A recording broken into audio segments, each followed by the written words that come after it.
If he pull it down because evil, how shall he be free from the evil that made it evil? Robert Burton, The Anatomy of Melancholy. What gives to everything tragic, whatever form in which it appears, the characteristic tendency to the sublime, is the dawning of the knowledge that the world and life can afford us no true satisfaction, and are therefore not worth our attachment to them. In this the tragic spirit consists. Accordingly it leads to resignation. Arthur Schopenhauer, The World as Will and Representation. Prefiguration. Lars von Trier's science fiction film Melancholia from 2011 occupies a rogue position within the constellation suggested by When Worlds Collide from 1951, George Powell and Rudolf Maté's adaptation of the Edwin Ballmer and Philip Wiley story, first serialized in the pulp magazine Blue Book from September 1932 to February 1933. 60 years later, Melancholia's restrained operatic staging, its philosophical and psychoanalytic latency, break with the spectacular hysterias and ruin tourism of Hollywood catastrophe narrative, supplying a vivid yet ambivalent luminescence. It does so through an alignment with Arthur Schopenhauer, with Sigmund Freud, and others. Schopenhauer's masterwork, The World as Will and Representation, published in 1818, the same year as Frankenstein and developed over subsequent decades, presented the harrowing relation of will and intellect. In Schopenhauer's writing, will is ubiquitous, the metaphysical vital force present in organic and inorganic forms. Intellect, reason, and its ideas orient the conditioning psychic representation of the will to itself, and to the organic body in which it is manifest, and which relationship is most complex in man, along the cultured horizon of mortality. Both Schopenhauer's understudy Friedrich Nietzsche and the heir of both wills, Sigmund Freud, developed this radical ambivalence, though in narrower romantic and libidinal frames anticipating existentialism. Schopenhauer's philosophy on the sublime, on melancholy and planetary catastrophe are within the affective valence and unconscious of von Trier's film. Toward the end of The World as Will and Representation, Schopenhauer rejects the teleologist who speaks to me in glowing terms about the wise arrangement by virtue of which care is taken that the planets do not run their heads against one another. And this is not the only teleology that undergoes suspension in von Trier's film. But against the palpably sophistical proofs of Leibniz that this is the best of all possible worlds, we may even oppose seriously and honestly the proof that it is the worst of all possible worlds. For possible means not which we may picture in our imagination, but what can actually exist and last. Now, this world is arranged as it had to be if it were capable of continuing with great difficulty to exist. If it were a little worse, it would no longer be capable of continuing to exist. Consequently, since a worse world could not continue to exist, it is absolutely impossible, and so this world is the worst of all possible worlds. For not only if the planets ran their heads against one another, but also if any one of the natural perturbations of their course continued to increase, instead of being gradually balanced by the others, the world would come to an end. Schopenhauer, The World as Will and Representation. Astronomers, Schopenhauer writes, know on what accidental circumstances, in most cases on the irrational relation of one another of the periods of revolution, all this depends. If we possess the world, we, as Hamlet said, possess it merely. The intellect, or the ego that represents it to the psyche, has but a tenuous possession of it.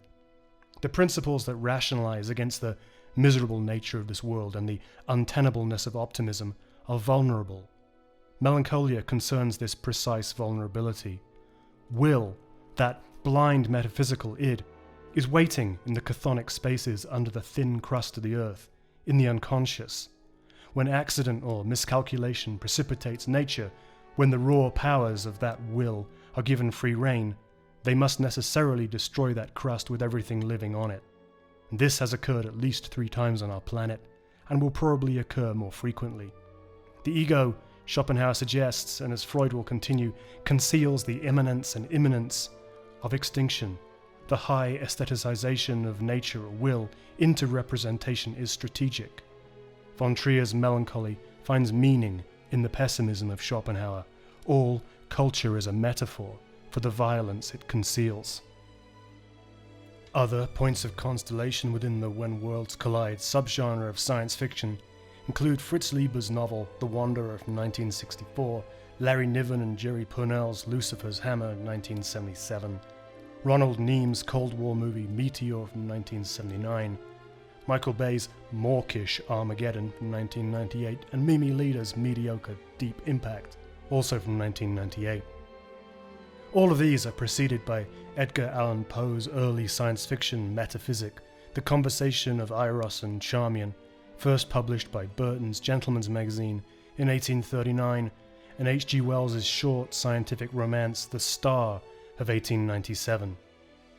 The more cryptic yet direct antecedent to von Trier's Melancholia is Albrecht Dürer's 1514 engraving Melancholia I.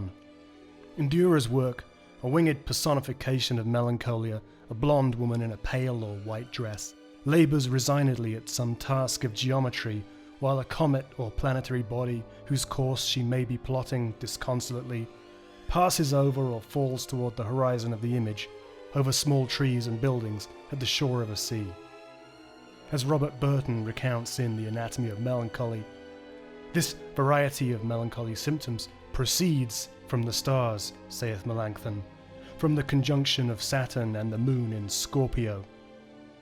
Melancholia I is obscure, overloaded as it is with the synthesis of the rational and the occult, of German Renaissance science, Gnosticism and persistent unreason. From Dürer to Dunst, von Trier's personification is a star-crossed doppelganger, wed to the same symptoms and symbols in a like landscape. In H.G. Wells's The Star, a vast mass of matter emerges visibly in the constellation of Leo and moves balefully toward the sun, presenting the catastrophic possibility of a collision with Earth. One of the vignettes Wells presents as his strange wanderer nears the Earth, rising over it, as does the planet Melancholia in von Trier's film, is that of a marriage taking place during the period of the flyby, where Wells's psychoactive star passes by Earth, and the profundity of the near miss, the proximity of its disastrous beauty, inaugurates a new brotherhood of humanity. In von Trier's depressive allegory, Earth is consumed and destroyed. Denying life elsewhere, Melancholia is the extinction of humanist narrative itself. Within these coordinates, Melancholia emerges like its eponymous planet, discrete, inimical to humanism, replacing technological solutions, escapism and spirituality with pathology. The salvation arc of When Worlds Collide is reduced to a golf cart with a dead battery. Von Trier rejects the easy iconoclasm of the genre, the special effects destruction of landmark buildings or cities, and the apocalyptic pornography of environmental spectacle, in preference for the absence at the core of the melancholic experience.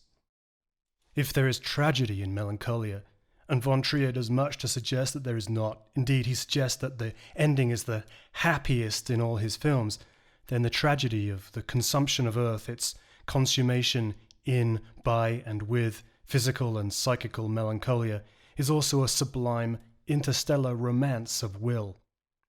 Melancholia's trajectory is Freudian, its gravity is existential.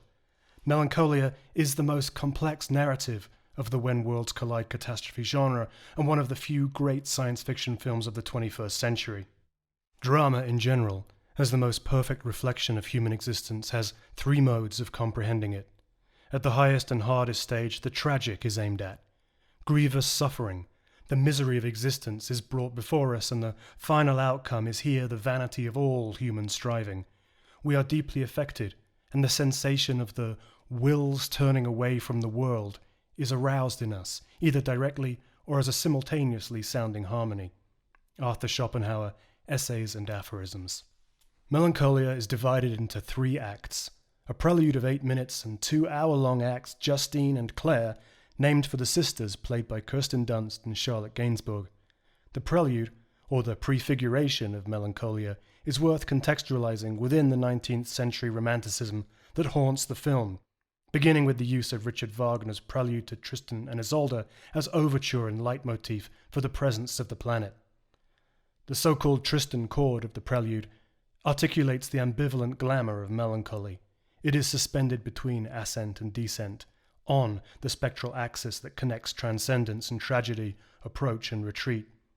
Wagner's chord is what Shelley, in his great sonnet of 1824 that could not speak the name of love, called the desire of the moth for the star. This is the suspect glamour of melancholia, the languor of melancholy as a romantic, erotic disposition, a cannibal mode of decadence. Wagner was profoundly influenced by Schopenhauer, and the two in turn influenced Friedrich Nietzsche. Nietzsche influenced Richard Strauss, whose also Sprach Zarathustra overtures Stanley Kubrick's 2001 A Space Odyssey from 1968, where Kubrick's use of Strauss after Nietzsche's Thus Spoke Zarathustra, a book for all and none, presents an evolutionary transcendentalism. Von Trier's use of Wagner, hero and nemesis to Nietzsche, alludes to Schopenhauer. Both films concern manifestations of will. Indeed, Schopenhauer's conception of will is distilled in one of von Trier's most potent images, that of the self-cannibalizing fox in Antichrist from 2009, the perfect trickster Ouroboros that declares chaos reigns. For Schopenhauer, the will to live generally feasts upon itself, and the human race reveals itself in that terrible conflict, that variance of the will with itself, and we get homo homini lupus, the phrase derived from Plautus, man is wolf to man. In Melancholia, the horror in will, the psychopathology of nature, seems at first to be sublimated. Nature is a placid golf course, a perfect lawn, topiary. This is representation. Von Trier's film asks, what if the sublimating conceptualizing idea, the nature of representation, is itself pathological? In Justine, libidinal will is overwhelmed by the melancholic's ethics of ambivalence. Her resignation is also the will's turning away from the world as a simultaneously sounding harmony, the ache in the Tristan chord. The film's dance of death is between Justine's psychic melancholia, Freud's mourning of the lost object which has become the ego itself, and its cosmic projection. In mourning, the world has become poor and empty. In Melancholia, it is the ego that has become so. The image of this, predominantly moral, sense of inferiority is complemented by sleeplessness, rejection of food, and an overcoming of the drive, most curious from the psychological point of view, which compels everything that lives to cling to life. Sigmund Freud, Mourning and Melancholia. Melancholia is the second film in what would become von Trier's Depression trilogy, that begins with Antichrist and culminates with Nymphomaniac from 2013. The heroines, to employ anti-heroines here would be a misreading of the trilogy, she, Justine and Jo, are Sardian, in both the sense of the Marquis de Sade and as elucidated in Angela Carter's iconoclastic study, The Sardian Woman and the Ideology of Pornography from 1978. In Antichrist, Oedipal drama and the death of the child results in a surplus of nature, in an inevitable libidinal excess. In Melancholia, nature is a repressed presence, reduced to the neuroticism of the over-tended golf course and the topiary-flanked lawn, reminiscent of Dürer's diminutive landscape. Nymphomaniac mediates between the two by returning to the labyrinth and the Rorschach test, the quintessential yellow wallpaper depression of Charlotte Perkins Gilman, the red brick lane and the libidinal economy class of the railway system, and so forth. Von Trier's 8-minute Wagnerian prefiguration of Melancholia presents 16 scenes in extreme slow motion. Justine as dead birds fall from the sky, the sundial on the lawn, where Justine in her bridal gown spins her nephew Leo in an orbital game, Pieter Bruegel the Elder's 1565 painting The Hunters in the Snow incinerated, Melancholia viewed as a distant body, Claire carrying her child Leo across the golf course, her feet sinking into the surface of the green, drawn into the repressed chthonic, Justine's horse Abraham declining beneath the green aurora of the night sky, sleeping like the morbid dog in Dürer's engraving, Justine in a religious pose surrounded by moths, a wide shot of Justine, Leo and Claire on the lawn beneath Melancholia, the moon and the sun, Melancholia and Earth, both half shrouded in darkness. Justine on the golf course with electricity discharging from her fingertips and from the telegraph poles in the background. Justine in her bridal gown, struggling to walk, entangled in the grey wool of her depression. Again, the return of the repressed chthonic that we will see has maternal roots. The approaching planetary collision. Claire's room with one of the lawn's topiary trees burning outside the window. Justine as the Ophelia archetype, who doubles Dürer as depressive. Leo and Justine preparing shelter, as Leo acknowledges the oncoming planet.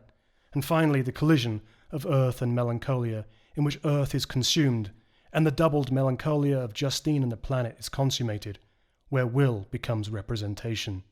The image of Justine and Leo playing on the lawn beyond the sundial is an ecstatic recapitulation of Dürer's Melancholia 1, with its sundial, and Leo identified with the mordant sacrilegious Puto of the engraving. This dance macabre anticipates the description of the transit of Melancholia and Earth that Claire will discover later. Leo, one should remember, is the name of the constellation from which Wells's star emerges. To a minor but not insignificant extent, and inasmuch as Leo is closer to Justine than his mother, Claire, something of Justine's Melancholia may emerge through Leo. The emergence of Justine as an ambivalent maternal figure eclipses the mother's influence. Leo's biological mother Claire's knowledge of Melancholia leads her to break down and, finally, to her surrender to Justine's will and representation. And to the extent that Lars von Trier is a trickster figure, one might also see in Leo an ironic gesture toward the Hollywood banality of Deep Impact, its chosen people, notably the teenage astronomer Leo Biederman, seeking shelter in government-controlled caves. Deep Impact's Leo hopes that his young bride will join him. One senses that von Trier is having none of this messianic sentimentality or these marriages of convenience, and that it is not only in prefiguration of Justine's creation of the magic cave that Leo asks the new bride, his Aunt Steelbreaker, "When are we going to build caves together?" There is still time for a joke. Part 1. Justine. All weddings are mythic forms of representation. They are ritual ideas never distinct from the archetypal hieros gamos, even when avowedly secular. Tradition makes bride and bridal. In the opening scene of the Justine Act, a white limousine struggles to negotiate a narrow driveway between an escarpment and a course of concrete bollards. Inside the car is the newlywed couple Justine and Michael. Melancholia begins with an improbable metaphor and the first identification of Justine with the indifferent planet, the near impossibility of the transit of the limousine toward the wedding reception at the home of Justine's sister Claire and her husband John is the difficulty, the improbability of a rogue planet passing into the solar system to collide with Earth. In Wells's The Star, Ogilvy the astronomer becomes aware of the intruding star when it deflects against Neptune. The limousine driver cannot steer the car on the narrow road, so Michael tries, and finally Justine. Justine steers the limousine into a bollard, and here she's happy in collision, a microcosmic but macrocosmic impact. Unable to continue the drive, the couple arrive at the wedding reception on foot and very late. When Claire asks of Justine, "Are you sure you want this?" the question is multivalent. In the Prelude, Claire is seen carrying Leo across and sinking into the golf course of which her amateur astronomer husband John, Kiefer Sutherland, is so enamoured. John refers to its 18 holes on more than one occasion. The flag seen on the prefiguring green is for the 19th hole. This is not, as in common idiom, a reference to the clubhouse to drinks after the course. It is a very specific usage. Hesitating outside John and Claire's stately home, Justine remarks on a particular star, asking, "What star is that?" John replies, "I'm amazed that you can see that. Antares. That's the main star in the Scorpio constellation." As Robert Burton records of Melanchthon's analysis, it is from Scorpio that melancholy emerges. Justine will fixate upon the heart of Scorpio and its eclipse by the unknown Melancholia. It is affirmed indirectly, as is the star in Wells's story through its deflection of Neptune. But it is here, in the observation of the constellation, that von Trier establishes the fearful symmetry of the film. Scorpio comprises 18 stars, just as the golf course comprises 18 holes. The 19th star, flagged in prefiguration, is Melancholia emerging through Scorpio, as above, so below, and vice versa. The authentic romance, the authentic desire, with its Sardian jouissance, is between Justine and the sublimity of her melancholy. At the reception, Justine and Michael are met by the wedding planner, played by Udo Kier, who invites them to guess the number of beans in his jar. Justine does not answer, but we'll discover that she already knows the number through Melancholia's uncanny perception. In Dürer, the numeric puzzle is coded in the magic square. Resentful of the reception, enervated, the originating image of Justine as Ophelia recurs when she rearranges the open art monographs in Claire's study, swapping the display of Kazimir Malevich's work for Bruegel's The Hunters in the Snow from the film's Prelude, and an open spread of John Everett Millet's pre-Raphaelite paintings, including his rendering of Ophelia from 1852 and The Woodman's Daughter of 1851. The second Millet painting, in which a young boy courts the woodman's daughter by offering her a handful of crab apples, refers back a few minutes within the film to Michael's attempt to help Justine with her sadness by showing her a photograph of a plot of orchard land he has purchased for them. Justine also selects Hans Holbein the Younger's portrait of steelyard merchant George Giza from 1532 opposite Bruegel's oblivion-seeking The Land of Cocaine from 1567. Not incidentally, Holbein was also the carver of a series of woodblock prints known as the Dance of Death. The last image Justine arranges is Swedish painter Carl Fredrik Hill's Crying Deer from 1883.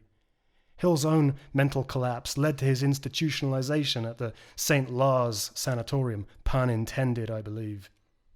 Recall the actual location of the house is in Sweden. The image suggests the melancholy and pathology within nature itself, also present in the uncanny image of the Ouroboros trickster fox in Antichrist. Deer, hart, or stags are prominent in Norse myth, in narratives of the feeding upon Yggdrasil, the world tree, the axis mundi. The creature's head is turned toward the branches and to the sky beyond. Justine's melancholy is an ironic, irrational romance which transcends spatial organization or trajectories. The pure sensation of Malevich's suprematist abstraction is replaced with the corrupted sensation of romanticism. Ophelia is an archetype of mourning and melancholia, and the Shakespearean alignment of madness and nature. The surface of the illusion is too obvious to labour, but beneath the appearance of Millet's Ophelia, we should divine the presence of Elizabeth Siddal, the pre-Raphaelite model for Millet's painting, and the muse and wife of Dante Gabriel Rossetti. If one legend of the pre-Raphaelite circle is well known, it is that Siddal posed for Millet in a bath for hours at a time during the London winter and became sick during the painting of the portrait. By the time Elizabeth Siddal married Rossetti in 1860, she was in a morbid condition, profoundly depressed, addicted to laudanum, anorexic or consumptive. As the Ophelia archetype asserts itself, Justine bathes, prolonging her absence from the party and enraging John. Justine is barely able to eat, taking only a morsel of wedding cake. If she displays any pleasure in food, it is inauthentic. In part 2, Claire tries to restore Justine with a bath, but Justine's depression prevents this. Her increased unconscious identification with Ophelia Siddal through the melancholic bridal archetype refuses it. She must conserve herself to destroy. Claire's recourse is to prepare meatloaf for Justine, something that has restored her during previous episodes. Justine takes one small bite before morning. It tastes like ash. It is only subsequent to Leo showing Justine the transit of melancholia on Claire's laptop computer that Justine begins to eat, consuming blackcurrant jam by dipping her fingers sensuously into the jar and licking them clean. The blue-black of the fruit is symbolic of melancholia's excess of black bile in ancient Greek medicine, and to return to Hamlet, as if increase of appetite had grown by what it fed on, Justine is like a creature native and endued unto that element. Among the other images that Justine reveals in the study, and with apparent incongruity, is Caravaggio's David with the Head of Goliath from 1610. Again, perhaps there's still time for a trickster's joke, although Deep Impact does not acknowledge its debt to Arthur C. Clarke's The Hammer of God. Von Trier perhaps places a subliminal barb. In Clarke's novel, the spaceship used to intercept the fatal asteroid is named Goliath. Justine's mother and father are indicted during the wedding reception. The mother, Gabby, Charlotte Rampling, is bitter, callous, and dismissive. The father, Dexter, John Hurt, is a fool, narcissistic and infantile. Gabby is not dressed formally for the ceremonies. She wears a blue-grey shirt almost the same hue as Claire's dress, with a pale, concentric, circular design printed upon it. The design promotes her, or Justine's faith in her consolatory potential, as the maternal, labyrinthine source of Justine's melancholy. It also anticipates the spiral shape of the coiled metal device that will be used to observe the passing of the planet Melancholia, through which it is measured. We should see Justine's melancholia, then, through the mother. It is when Justine is finally untethered from the possibility of consolation that her melancholy is perfected. The mother is not merely Gabby, but the archetypal chthonic earth beneath the golf course, from which the grey wool emerges in the Prelude, and into which Claire sinks. The last grasps of the organising archetype, or the return of fatal will. It is in this sense that Justine resembles Carter's Sardian woman, in her turning away from conventional symbology toward the pornography of the self. All the mythic versions of women, from the myth of the redeeming purity of the Virgin to that of the healing, reconciling mother, are consolatory nonsenses, and consolatory nonsense seems to me a fair definition of myth anyway. Mother goddesses are just as silly a notion as father gods. If the revival of the myth of these cults gives women emotional satisfaction, it does so at the price of obscuring the real conditions of life. This is why they were invented in the first place. Myths deal in false universals to dull the pain of particular circumstances. Angela Carter, the Sardian woman, and the ideology of pornography. And this is not to say that Justine does not try. She seeks consolation in both the father and her mother, yet finds none. Justine is isolated, in the way that all brides are ritually isolated, where the archetypal ideology of the eternal feminine suspends them, separates them from the real of yesterday and tomorrow. Brides drop out of the temporal, and individual female subjectivity vanishes into ritual in ways that the subjective sovereignty of the groom does not. For Justine, however, the bridal condition is only an aspect of melancholy, an ironic symptom, as von Trier presents it, the abstraction of the self into ritual distraction, postponement.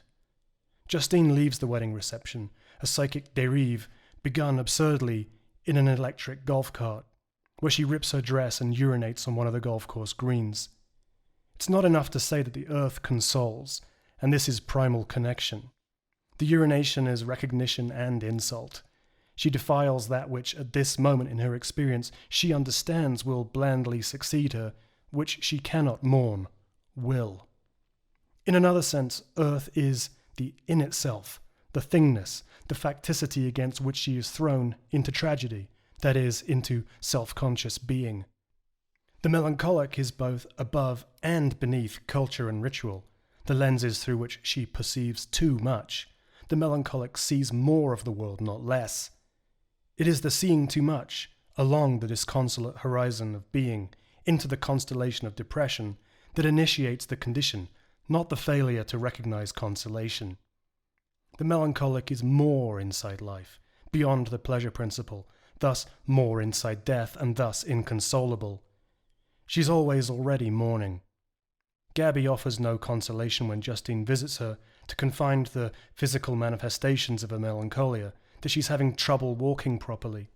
She is restrained by grey wool.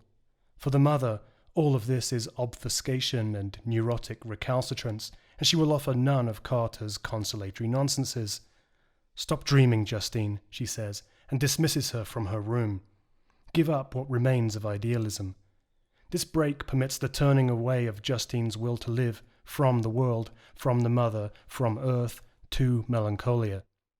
What the mother misunderstands is that Justine's apparent somnambulism, her troubled walking, her drift into paralysis is not dreaming, it is the opposite. In that sense, it is an ironic consolation. Just forget it. Get the hell out of here. Justine attempts to speak with her father, Dexter, but he fails to answer her. During the fire balloon ritual at the reception, the omen of the balloon catching fire, Justine looks through John's telescope. The vision she sees is the melancholic's penetration of the universe. She sees beyond what is optically possible, to the nebula where perhaps the rogue planet was born. Her former employer, Jack, Stellan Skarsgård, dispatches his nephew Tim to learn the tagline for an advertising campaign that Justine, his most creative employee, was working on before leaving his agency. Schopenhauer aligns genius with melancholy. Followed onto the golf course, Justine, doubling the urination scene, mounts Tim in a sand trap and has sex with him, an assertion of will. From this emptiness, she returns to Jack and declares that he is despicable. The tagline, now existential, is nothing. Nothingness against which the self is apprehended, the nothingness that in Sartre is a human conceit of absence, and the nothingness of non-being. It is the Shakespearean nothing will come of nothing, displaced into existential irony. The marriage is not consummated. The groom leaves. Justine asks him, "But Michael, what did you expect?" There is an important delay before all of this. After abandoning the limousine and arriving at the reception on foot, after observing Antares, Justine insists on a detour to the stables to visit Abraham, her black horse, whom she must see before entering the house, where the rituals of the reception will uncover Justine's melancholia. Thus, she suspends the inevitable action of the ceremony and admits, in Abraham, a double presence. The first presence is Carl Abraham, whose psychoanalytic writing on melancholia influenced Freud's Mourning and Melancholia from 1917. And second, it is in this moment that von Trier's Danish countryman Søren Kierkegaard makes an uncanny entry and is introjected into the unconscious of the film. In Fear and Trembling from 1843, Kierkegaard develops an obsessional relationship with the Old Testament myth of Abraham and the teleological suspension of ethics required in an authentic encounter with the Absolute. In an opening worthy of Borges, Kierkegaard rewrites the myth through several variations.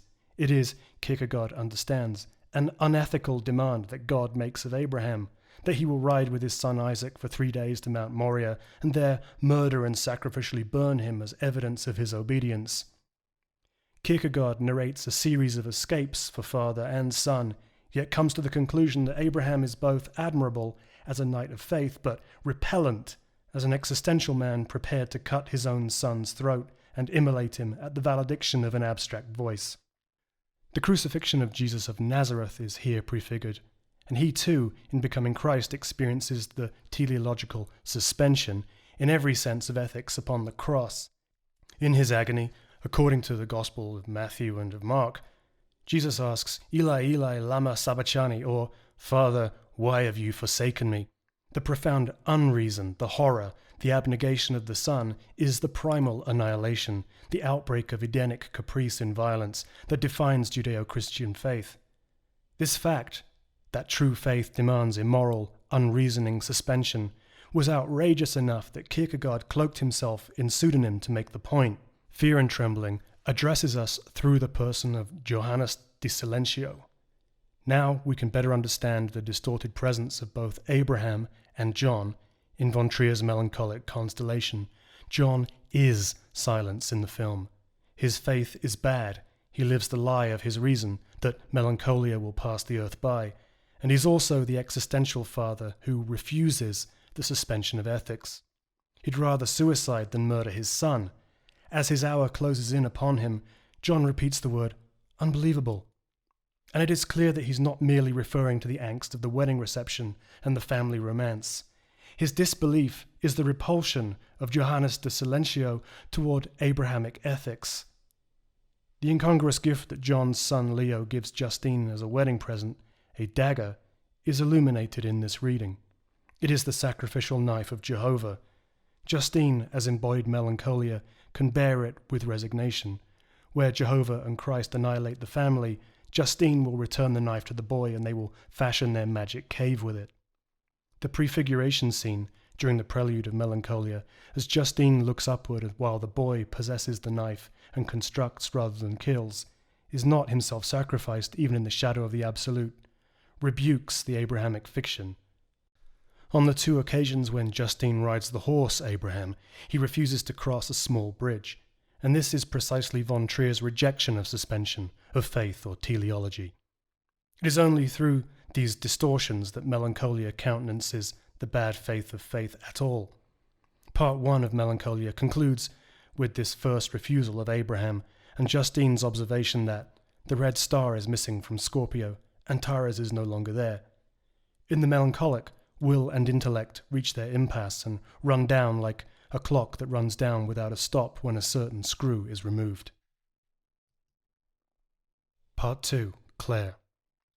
It is tempting to regard, and there is some truth in this, Claire as the dark-haired yin to Justine's blonde yang, sister counterparts each containing something of the other. Claire is afraid of that stupid planet. Justine reverses this sentiment. If you think I'm afraid of a planet, then you're too stupid. Yet that easy analogy seems to me incomplete. Claire depends upon John and upon Little Father, the valet. Little Father is, of course, a substitute for Claire and Justine's real father, the forsaking, non-consolatory father. Little Father is a distinctly Freudian totem of phallic order in a film where masculinity is diminished and rendered irrelevant and silly. On the eve of Melancholia's flyby, Little Father will abandon the house and the family. Claire becomes concerned when she cannot contact him. "Does he have a family?" Justine asks. "He lives in the village," Claire replies. "I don't know if he has a family." Claire is, quite reasonably, concerned with the element of Justine within herself, the potential of shared illness that goes unspoken. At another point, John asks her, "Is everybody in your family stark raving mad?" Early in Part 2, John seeks to reassure Claire. Melancholia, he says, is a wonderful planet. First it was black, now it's blue, blocking Antares and hiding behind the sun. Sweetheart, you have to trust the scientists. He explains, Melancholia is just going to pass right in front of us, and it's going to be the most beautiful sight ever. This is the surface voyeurism of the film, that a romantic imperative is being fulfilled in the deterioration of a beautiful young woman. Justine, as morbid bride, embodies melancholy as the ravishing personal subjective of depression, and she is psychic doppelganger to its archetypal planetary projection.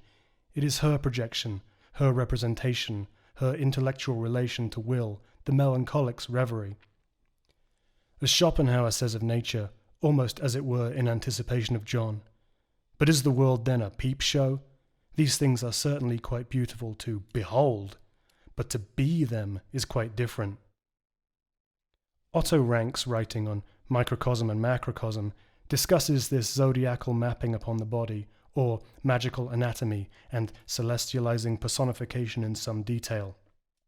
Thus this subjective explanation of mythical phenomena by psychobiological happenings leads us out again to the very problem that it was fetched in to solve, namely to that of the particular nature of that type of human thought and imagination which, in contrast to our logical processes of thought, is called unconscious by Freud, autistic by Bleuler, symbolic by Jung, prelogical by Lévi-Bruhl, and mythical by Cassirer. Otto Rank, Art and Artist, Creative Urge and Personality Development. Rank describes an imperfect distinction between archaic and modern relations of celestial embodiment in terms of dividing and uniting principles. The latter, he says, is not indeed absent from the primitive world picture, but it is only a result of the avoidance of certain things dangerous to the ego, while in the civilized world picture, causal linkage stands in the foreground with avoidance as its result. Justine, modern, creative, and yet contra-modern, has abandoned all avoidance strategies, and the unconscious, autistic, symbolic is united with the real. Von Trier's Depression trilogy films force the romantic perspective through its chthonic and sadomasochistic poses to their extinction in ambivalence. And this is their confrontational greatness, to reveal romanticism, still the dominant attitude of artistic production and criticism, as Foucault agrees, in the grotesque and vice versa. Von Trier's irony is that he discovers pariah status by amplifying the implicit currents in less transgressive and therefore more obscene because dishonest cinema. This is the perversion in Michael's rote, chivalric romancing of Justine's melancholy. She remains impenetrable to him. He is not Kierkegaard's knight of faith, however, and gives up the quest. He's merely another knight of infinite resignation. To Justine's point, what did he really expect? The condition of melancholia transcends and cuckolds romanticism and its suitors, because will cannot be transcended by man's representations. It is unresponsive to antithesis, refusing personal synthesis, therefore chivalry and romance fail. When Rank describes the uniting principle as dangerous to the ego, he's quite correct. The second refusal of Abraham occurs in part 2. Returning to the bridge, Justine whips Abraham brutally, yet he will not make the crossing, the leap. In her violence toward her horse, toward bridled will, Justine confirms the existential Abraham who will not finish the journey, just as Kierkegaard speculated, and it is satisfactory to her. Like Nietzsche, we pity the horse, the life beneath unspeakable burden. Nietzsche suffered a fatal turn of the screw, a removal of that certain screw, in Turin on the 3rd of January 1889, when he figuratively crucified himself upon or against the form of a beaten horse. It is not, however, so simple as a crucifixion. And it's through von Trier's Melancholia that I arrived at a constellation of Nietzsche's breakdown where the horse functions as an engram, the paralyzing image of the horse he knew through the seminal influence of Schopenhauer. For what bridle and bit are to an unmanageable horse, the intellect is to the will in man. It must be led by this bridle by means of instruction, exhortation, training, and so on. In the height of anger, in intoxication, in despair, the will has taken the bit between its teeth, it has bolted, and follows its original nature. In mania sin delirio, it has completely lost bridle and bit, and then shows most clearly its original and essential nature. And the intellect is as different from it as the bridle is from the horse. In this state it can be compared to a clock that runs down without a stop when a certain screw is removed. Schopenhauer, The World as Will and Representation. Here is the necessary sacrifice of will under intellect, or culture, that Freud would restate in Civilization and its Discontents in 1930. In Schopenhauer, the genealogy of the sacrificial horse symbol originates with the Upanishads, and thus it comes to Nietzsche, whose oeuvre of the will, his resistance to pity, collapsed in the sudden manifestation of the symbol. Nietzsche's anonymity, his failures, the impasse of intellect and will finally left him prostrate. From Carl Jung, the sacrificial horse has the significance of a renunciation of the universe. When the horse is sacrificed and destroyed, then the world is sacrificed and destroyed, as it were, a train of thought which Schopenhauer also had in mind. The horse, therefore, signifies the libido which has passed into the world. We previously saw that the mother libido must be sacrificed in order to produce the world. Here the world is destroyed by the repeated sacrifice of the same libido which once belonged to the mother. The horse can, therefore, be substituted as a symbol for this libido, because, as we saw, it had manifold connections with the mother. The sacrifice of the horse can only produce another state of introversion, which is similar to that before the creation of the world. Carl Jung, Psychology of the Unconscious. Nietzsche's breakdown is a renunciation of the universe and results in his permanent introversion in precisely this sense. It is, to return to the words of his little father, Schopenhauer, the will's turning away from the world and self-cannibalizing. Nietzsche's collapse is something more and something less than melancholia, but in von Trier, Justine's connection to will and representation, the impasse with animal, mother, unconscious, and catalepsy are of this psychic genealogy. The horse-mother archetype is also oceanic, unconscious, chaos, sacrifice, and these are united in melancholia. The Hindu world horse is male, but in psychoanalysis, the maternal libidinal force is returned to it. When Justine whips Abraham, she and the horse have reached a psychic impasse, where, to borrow from Bob Dylan's Highway 61 Revisited, Abe and Gabby are in ironic suspension. Justine must bring him and the mother archetype down together. Also, the sacrificial horse's refusal to cross the bridge compresses Kierkegaard's existential Abraham, who sees that God is immoral and defies him, and Justine's renunciation of the universe, and of the infinite conceived by the Knight of Faith. It is here, on the revisiting of the horse ride and liberated from her mother, that Justine first sees the inexorable planet Melancholia enlarged, gaining. The eruption of Justine's Melancholia, the archetype that dominates her personality, results in the pulling down of the macrocosm into the microcosm.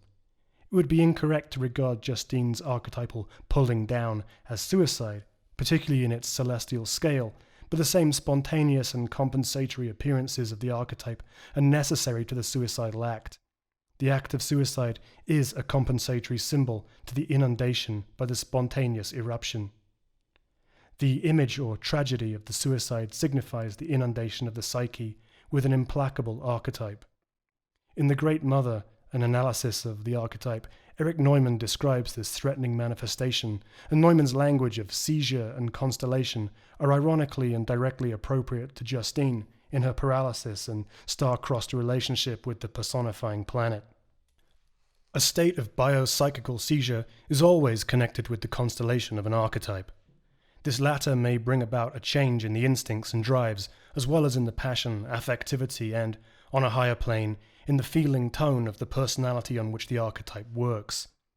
But the dynamic action of the archetype extends beyond the unconscious instinct and continues to operate as an unconscious will that determines the personality, exerting a decisive influence on the mood, inclinations, and tendencies of the personality, and ultimately upon its conceptions, inclinations, interests, on consciousness and the specific direction of the mind.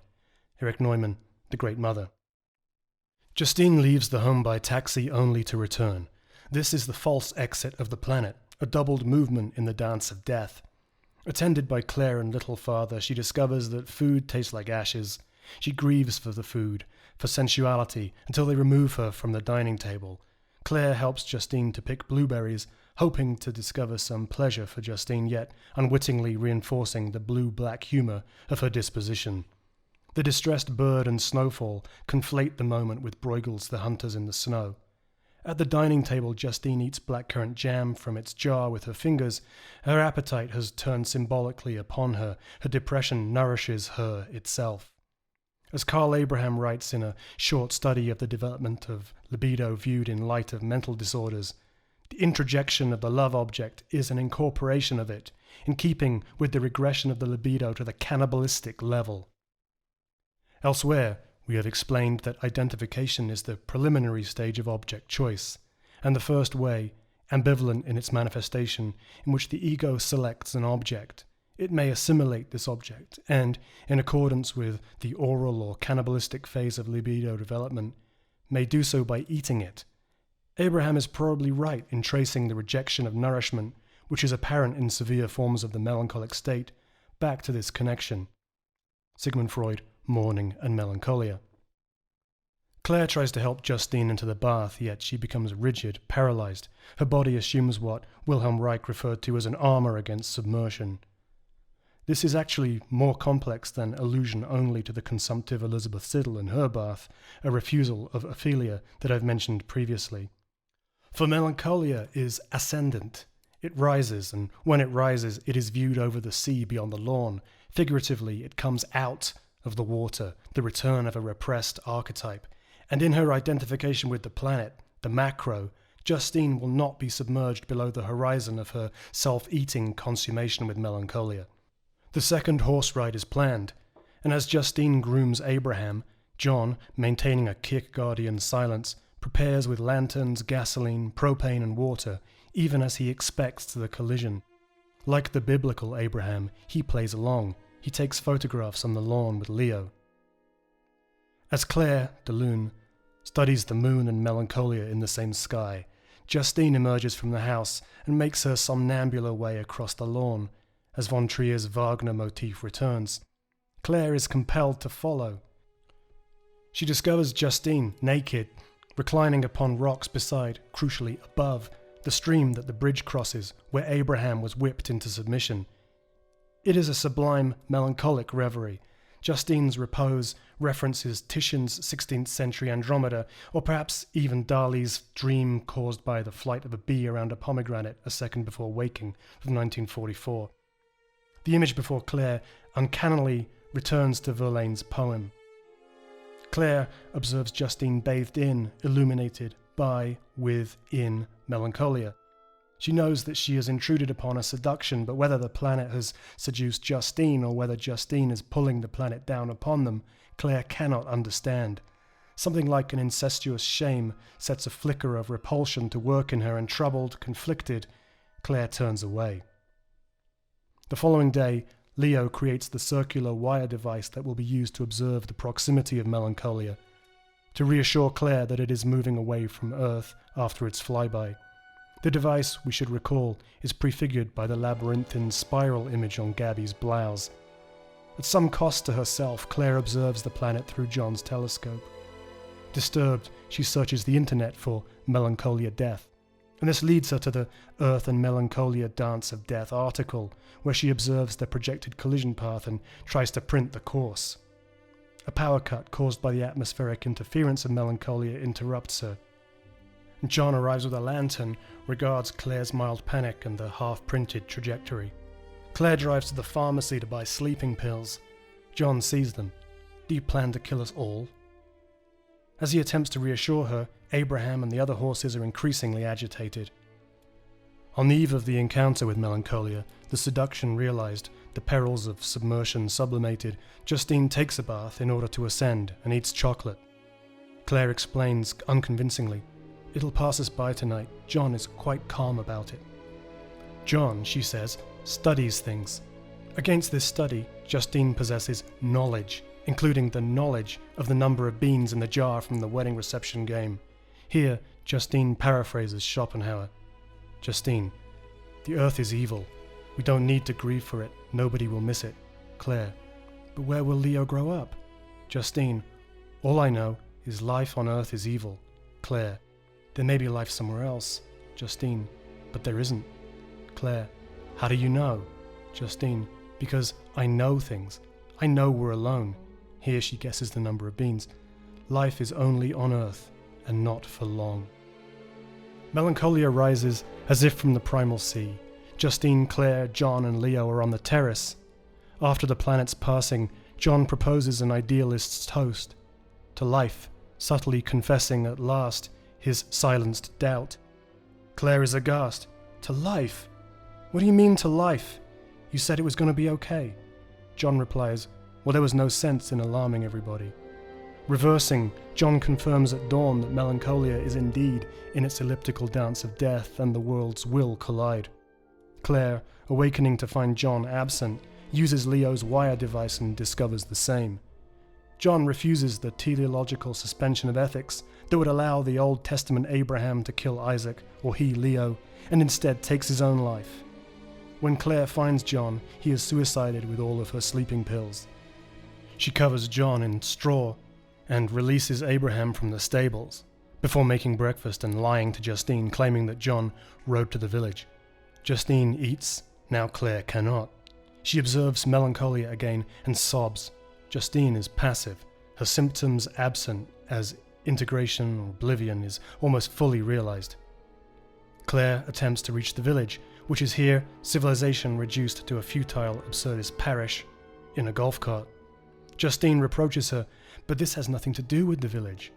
There's a brief shot where von Trier frames Justine beside the terrace's balustrade, a decorative concrete globe ornament beside her to suggest the dominion of her melancholia over its projection. She assumes it.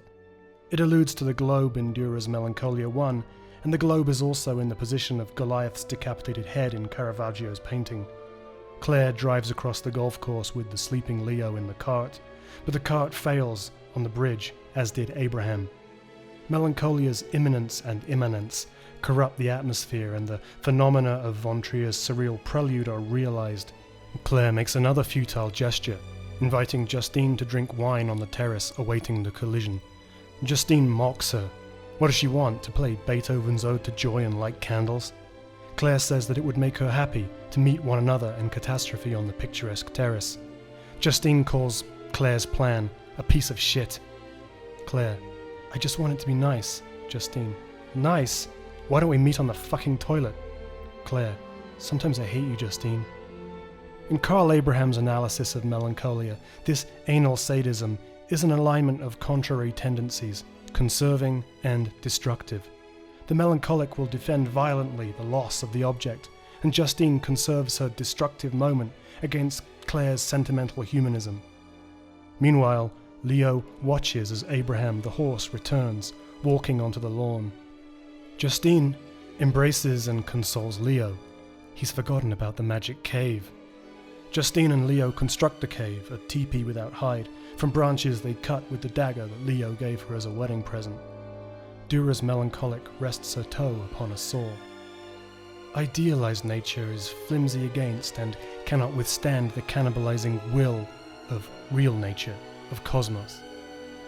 In her resignation, Justine finds repose in relation to this finitude of earth and the decline of evil against the unfathomable universe. The film closes with the trinity of Justine, Claire and Leo huddled in their magic cave as Melancholia consumes the earth. One of Melancholia's supreme achievements is the inversion or introversion of the When Worlds Collide subgenre, setting it in an inferior and dependent relation to the melancholic experience of Justine. In it, I see Schopenhauer's crisis, his crucial pessimism, the Ouroboros cannibalizing will, the cosmos manifest and represented in sorrow, and the alignment of these two. There is, of course, no little irony in von Trier's contention that Melancholia is graced with a happy ending. But in the resolution of the crisis of will that rendered Schopenhauer pessimistic and made Nietzsche mad, this may be so. All culture is a metaphor for the violence it conceals.